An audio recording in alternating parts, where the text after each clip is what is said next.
Hello बच्चे, let's read the question. In order to increase the sensitivity of a moving coil galvanometer one should decrease. So question हमसे पूछा है कि अगर हमें सेंसिटिविटी को इंक्रीज करना है मूविंग कॉइल गैल्वेनोमीटर की, तो हमें क्या डिक्रीज करना पड़ेगा.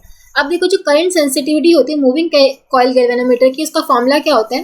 करंट सेंसिटिविटी, उसका फॉर्मूला क्या होता है. NAB/K.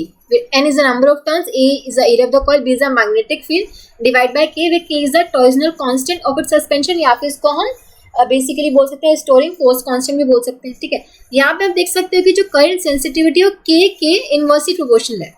ठीक है, K के इनवर्सली प्रोपोर्शनल है, तो अगर K को डिक्रीज करोगे तो करंट सेंसिटिविटी इंक्रीज होगी, राइट. तो क्वेश्चन हमसे ये पूछा था ना, किसको आप डिक्रीज करोगे कि करंट सेंसिटिविटी इंक्रीज हो जाए. तो K को डिक्रीज करने से, आपकी टॉर्जनल कांस्टेंट ऑफ सस्पेंशन को डिक्रीज करने से आपकी जो करंट सेंसिटिविटी इंक्रीज हो रही है. So option b would be the correct choice.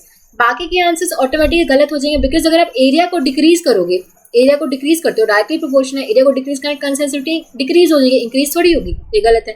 Number of turns को भी डिक्रीज करोगे तो करंट सेंसिटिविटी डिक्रीज होगी, इंक्रीज नहीं होगी.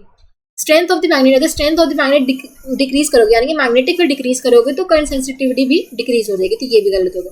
सिर्फ टॉर्जनल कांस्टेंट को डिक्रीज करने से आपकी करंट सेंसिटिविटी इंक्रीज हो रही है. ठीक है, so option b would be the correct choice.